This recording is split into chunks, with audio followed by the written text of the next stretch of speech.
We are in Chapter 2, titled Financial Management and Planning. And again, just as in every other chapter, if you review at the beginning of the chapter, you will see the learning objectives. These learning objectives are really a roadmap as to what the text goes through. Also gives you an excellent vehicle to be able to use as a basis for studying for the exams. So what I want to talk about today is I really want to talk about the 5 management functions. These are the functions that a manager of what is necessary for them in their role within a business. And the first function itself is the planning function. And this is a systematic process that takes us from where we are today in our current state to some future desired state.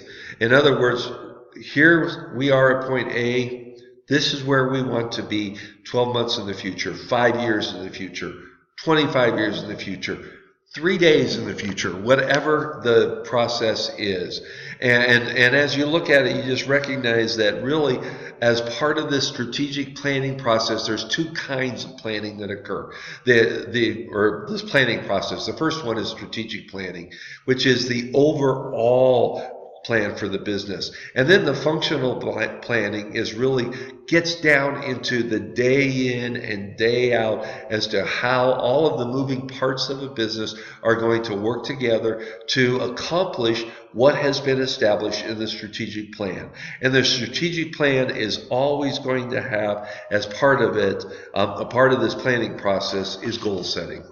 And goal setting is going to be one of those things that you just need to understand is very important. Because if you do not have goals out there, well, you can either say if we don't have goals, we're going to hit our target every single time, or if we don't have goals, we're never going to hit our target. Neither of those perspectives are healthy, good perspectives. When you look at establishing goals for a business, these goals are all part of accomplishing a strategic plan. And when you look at your goals, they should be, whether it's business goals or personal goals, they should be measurable, achievable, and they should have a time frame associated with it. If they're not measurable, or if they're not achievable, if they don't have a time frame, how can you evaluate whether you have ever really achieved your goals itself? And when you look at a for-profit organization, there's really the basic financial goals are really, bottom line is to maximize the wealth to whoever the owners of the business are over the life of the business. Obviously, it's to meet interest payments on debt. When you're maximizing the wealth, you want to make sure that you also fulfill your obligations. And it's really to grow over the time, over the life cycle of that business. Now, that's the financial goals. Understand that there may be other goals that are non-financial, which could impact financial goals. And we go through this in the small business entrepreneurship class. We go through this a little more in detail when we talk about the fact that, quite often there will be companies that are interested in social responsibility. And as part of that social responsibility that they want to be involved in, they recognize that that is going to undermine the value of the business, but that becomes an important part of the culture and where that business desires to go. Number 1 is management function is planning. Number 2 is organizing. And this is really defining the structure of the business. Who's going to do it? What skills are you going to need? What's the time frame? What, when, where, how is it going to get accomplished? All of those kinds of factors are important. And it's not just a one-time. This is something that you're constantly going back and looking at and organizing and reorganizing and getting everything lined up properly. The third function of management is really just the staffing of that, is taking the strategic plan or the functional plan that you have once you determine how you want to organize around that, is now to put the proper people resources to play there. And that is you putting the best person to obtain what you desire to achieve in that position. And part of that process is obviously job requirements and job description. Fourth function of a manager is the directing or the actual leading itself. And that's providing the proper guidance and direction to accomplish whatever the organization's mission is, whatever the strategic plan is that you have in place. And then the fifth function is the controlling function. And this function is this, along with planning, are probably the two most difficult to implement. The first step and the last step. Planning and controlling. And when we talk about controlling is now keeping your finger on the pulse of what is happening, establishing the standards of measurement to be able to tell, are you achieving the goals that you set out in place, measuring what that performance is against whatever that standard is that you have, and then taking corrective action when those two aren't in sync. Or taking, if it turns out that your actual results are exceeding your expected results, how do you factor that into future decisions itself? So when planning a business, some of the first decisions that you are going to be making is really kind of, well, what's going to be the ownership of this business? How is this going to be structured?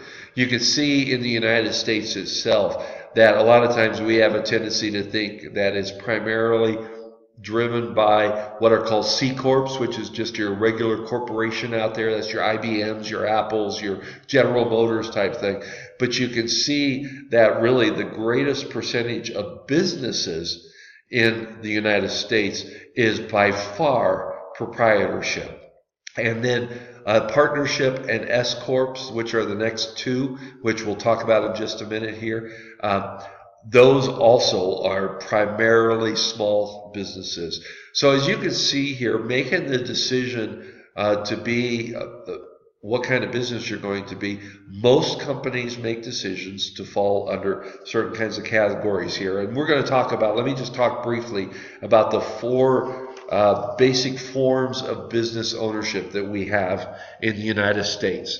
The first one is a sole proprietorship. That's just obvious, as that's one person that is operating for profit. In the textbook, and I'm not going to go through all of the details, there are, for every one of these forms of business ownership, there are advantages and there are disadvantages. So there is no one perfect approach or perfect way that you should constitute your business. And if you need to, sometimes it makes sense to bring in a business advisor to determine what is best for you. But as you can tell, for most small businesses within the United States, the business ownership is a sole proprietorship.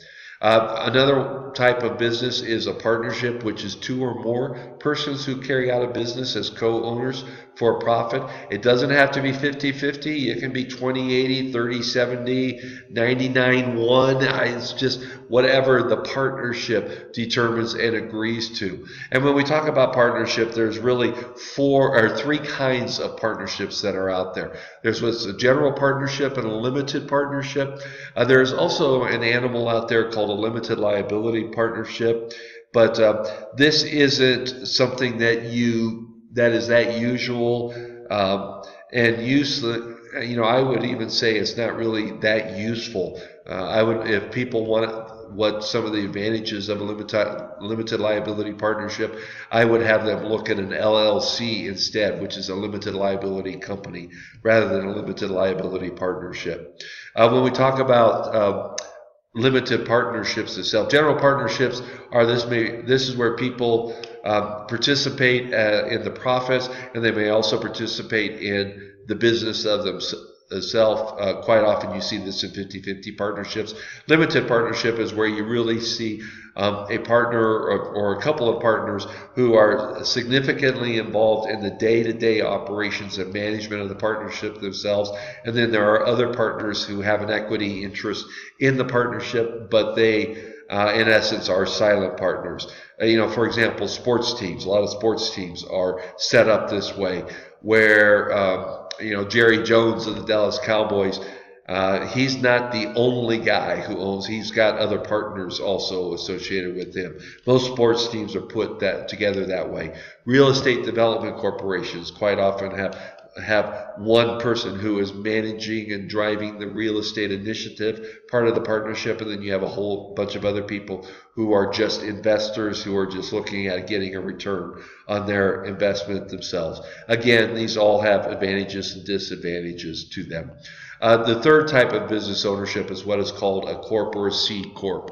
And a C corporation itself is when we think of anything a corporation, a C corporation is the one that most of us think about, and there's really there are three different kinds of C corporations. One of them is the public corporation. Those are people who you can buy their stock.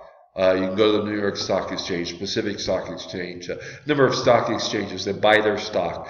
There's also private corporations where the stock is not sold to the public. It is within a particular group of investors themselves. Private corporation doesn't mean it's not a very public corporation with respect to how it carries out business with the public. It just has to do with the ownership. There's also another kind that maybe you've heard about, which is called a subchapter S corporation or a sub S corporation. Again, this is a C corporation because all corporations are C corporations, but this is a particular animal that the IRS allows that says if you have a 100 or less shareholders, you can choose to operate as a subchapter S corporation. And for tax purposes, in a lot of respects, it functions as a partnership, where all of the profits flow through and show up on the as partnership income on a person's tax return. On the slide here, it talks about no double taxation. That's one of the major disadvantages of a C Corp.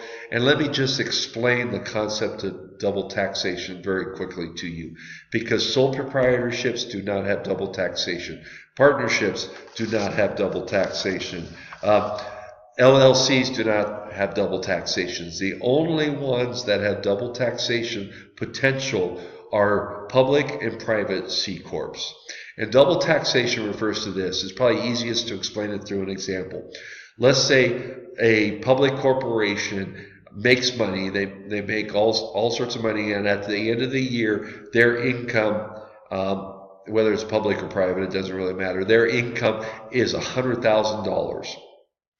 Now, the $100,000 gets taxed at the corporate level, so that the corporation pays $100,000 in taxes on that $100,000. Well, let's say the next year, the owners of that corporation decide to pay themselves a salary or a dividend. If they're an employee, they may be a salary, and they say, well, we made $100,000 last year, let's give ourselves a bonus in the next year, or a dividend. Well, when they then receive that dividend income, it has to go on their personal income taxes, or if they receive the paycheck, it has to go on their personal income taxes. And again, they pay tax on that money again. That's called double taxation. Now, there are a number of tax strategies that can be avoided, that can be employed to avoid something like that. For example, in the year that you're making $100,000, if you know that you're going to make $100,000 and in your employee, go ahead and take the $100,000 as income. I mean, there are restrictions out there with respect to highly compensated employees and things like that. But don't just take the $100,000 and drive your corporate income down to almost zero. And that way, then you really aren't paying any corporate income tax. You're only paying it on the personal tax side. But there are reasons that you may or may not want to do that with a C Corp. So a C Corp itself is something that, again, is a fairly significant decision as to if you go that direction. And obviously, some wise business counsel or tax advice needs to come into play as to whether or not that makes the most sense for you. The fourth kind of business ownership, as I mentioned before, is the LLC. And that's really kind of a hybrid between the corporation and a partnership. It's very much kind of like a subchapter S, where the income flows through as the partnership itself. It just provides for some limited liability. There are restrictions as the state by state, and there are restrictions with respect to what kind of companies can, in essence, become LLCs. So those are really the four business ownerships that are out there. So as we are talking about this whole concept of starting a business, and you start to address some of these issues right up front and start to say, okay, well, how are we going to conduct the business? How are we going to put ourselves together? It's then time to really start to work on a development plan. Oh, I also wanted to mention a few other things here, I guess, getting ahead of myself.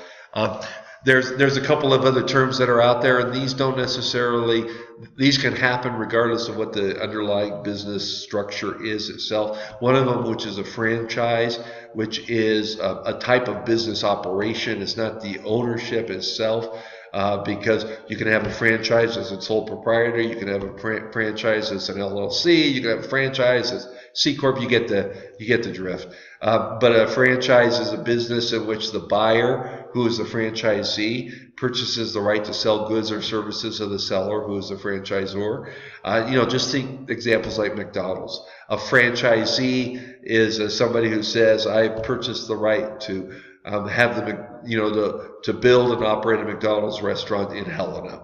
And McDonald's is the franchisor who has then franchised that to somebody who is going to be the franchisee. Another kind of business that is out there are also what are called nonprofit businesses. Nonprofits are businesses that view profit and money as taking a back seat to this main objective of supporting both the public and private sectors. Quite often you'll see this in educational institutions and religious institutions and arts institutions, any other philanthropic type of institutions. Nonprofit, don't get confused, nonprofit doesn't necessarily mean tax exempt. Those are two different things. You can be nonprofit but not tax exempt. You can be nonprofit and tax exempt. So just because you're nonprofit doesn't automatically mean that you're tax exempt itself. Also, I do want to talk about just the concept of as you're starting a business and really looking at, this idea is something that we can turn from an opportunity into success.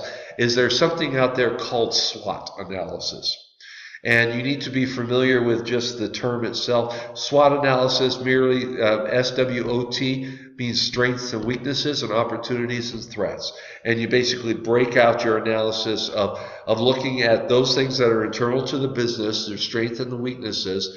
The strengths are the core competencies of the business. Those are the things that, in essence, you bring to the table that is going to make things better than somebody else who's trying to do the same kinds of things. And it could be ideas, it could be technological advances, it could be the relative strengths of the management team that's being put into place, it could be economic factors, it can be all sorts of things that come into the play with respect to the inside of the business. And when I talk about economic factors, I'm talking about things like the adequacy of funds to be able to do what you want to do. Weaknesses are obviously those things that are potential downfalls, potential problem areas that need to be shored up, areas that need to be managed around. Opportunities and threats are those things that are external to the business, those things that are outside that threaten or help us that on the business itself. Opportunities are those things that, for example, there may be a particular industry that is growing by leaps and bounds. And it's something that you recognize is an opportunity that you may be able to take advantage of this.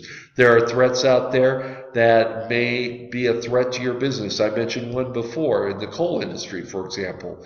There are threats out there that if you were looking at starting a new business in the coal industry, That's a fairly significant threat. And so a SWOT analysis is just a matter of going through and being very honest with yourself, of understanding and identifying and documenting all of those strengths and weaknesses and opportunities and threats. And once you start to do this, you really start to, in essence, start on the development of a business plan. Now, let me just briefly, and I say briefly, I mean really briefly, because if this is an area that you know that you may be involved with in the future, two of the courses here at Helena College are designed to really help you in this area. One of them, which I mentioned before, is the Small Business Entrepreneur class, which gets into developing some very particular aspects of the business plan, including the marketing and the values and missions and all those kinds of things. And then the capstone class is the class that pulls it all together and pulls it together with all of the financials itself. But really, one of the most important parts of a business plan is actually the part that is at the beginning of the business plan, but it's actually prepared last in the business plan process. And that's the executive summary. And that's where, after you have gone through and you've pulled together all of the details, all of the nitty-gritty, all of the hard work on the business plan itself, this then allows you to be able to summarize that, be able to put it into language that you can communicate, that you can, if it's understandable, is something that could be grasped. The executive summary fulfills that particular function. The details of a business plan, again, are going to have mission statements and goals and objectives and values and philosophies. Is going to have marketing plans. It's going to have operational plans, all sorts of management, talking about management, and it's going to have all sorts of financial information coming out the yin-yang. It's just has a lot of things that are included there, and each one of these items has there's a lot of work that really is, if you do a good job on a business plan, that you need to have the thought process brought into this. And this class will give you an introduction to what are in some of these areas, but it's not going to go into the details of actually the how-tos and the what. And those are other classes that we offer to really help to beef up and to help to give you the tools necessary in this.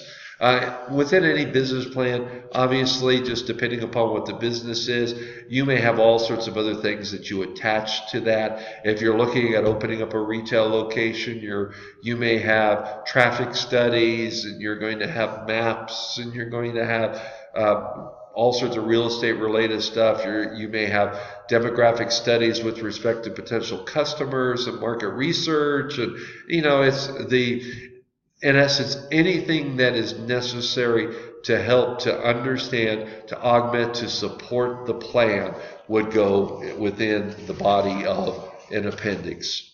One of the important things that, especially when you're looking at starting a business, is what is referred to as an exit strategy. It's what is referred to as, how do you harvest the value that you are building into that business? And so that means that you need to understand a succession plan. For small businesses, quite often small businesses have in their minds that I'm going to pass this business on to the kids. I'm going to pass it on to a family member, or I'm just going to go out and sell it. You need to understand, with an important part of a business is what happens if you're running the business and you get hurt, you get disabled. How is the business going to continue? And these are all things that are important things. When you're in a partnership or an LLC, you want to have buy-sell agreements, so that if one of the partners wants out, he wants to cash out, or wants to cash you out, exactly how is that going to happen? And so, again, these are important things that you have thought through. Another integral part of starting a business, and is just going to be touched upon in the textbook here, is just how are you going to finance your business? Because the money that's going to come into the business is going to come from one of two sources. either people who are lending money to the business or people who are investing in the business. And the money may come from you, it may come from family members, it may come from actual investors that are out there. But you have to understand that each of those impacts the balance sheet. If they're a lender, obviously that's going to increase debt, and you just need to understand what all of the aspects of that loan are and how they're going to interplay with what your forecast for the business itself. It doesn't help you to borrow money and have to repay that money back if your business is not ready to repay that money. It's going to put you, in essence, in a very poor spot. For investors themselves, obviously, investors are looking at participating in the growth, the increase in value, and I'll talk about that in just a minute. Sources of financing, as you're going out there and looking for the funds that are necessary. Of course, any time that you are going to be starting a business, whether it's a bank or a lender, an investor, an outside investor, they're going to be looking at just the significance of your personal investment in this, because in essence, they don't want to put their money into it unless you are significantly at risk with respect to your own money. There's a term called equity financing. Equity financing, which is the investor financing, it can come from basically a number of areas. One of them, which is called retained earnings. Retained earnings is merely this. It is the income of the company that is invested back into the company. So if I make $10,000 this year, I have a choice. Let's say I'm a proprietorship, I can take that $10,000 of cash out and go and spend whatever my vacation in Cancun, or I can say, no, I'm going to put that $10,000 back into the business so that I can buy more equipment to expand my business, so that I can pay off these bills earlier, so I can do something with that. That's called retained earnings. In essence, you're putting the earnings right back into the business itself. Obviously, equity financing is going out and acquiring like buildings or equipment or inventory, those kinds of things that you may borrow, and you may even use them as collateral against a loan.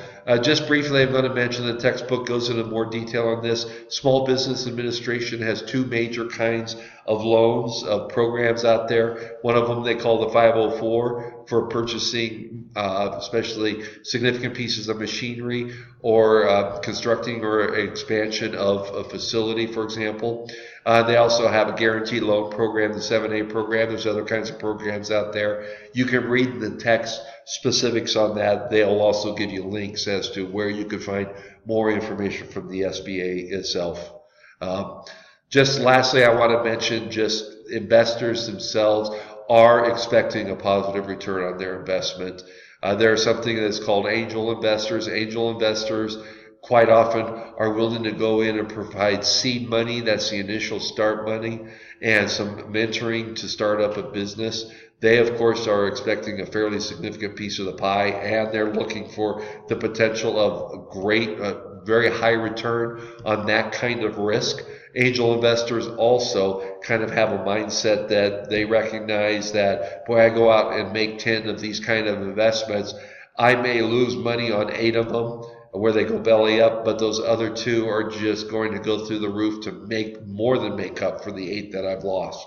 So it's a particular kind of person that's out there. There's also venture capitalists, which usually come in after a business concept is starting to be proved. They're, of course, looking for getting their foot in the door, still relatively early on in the process, especially if it's a company that's considering going public in the future, so they can cash out or get the benefit of that particular increase in value. I'll briefly mention grants. Grants are monies that are usually from the government that are provided to companies. That grants do not have to get paid back. Just a regular for-profit company usually does not have access to these grants unless they're in this particular kind of industries or particular kinds of activities to fulfill the necessity for this grant. As we continue to talk about this concept of business finances, this is kind of the foundational pieces and terminology we need to understand when we talk about starting a business.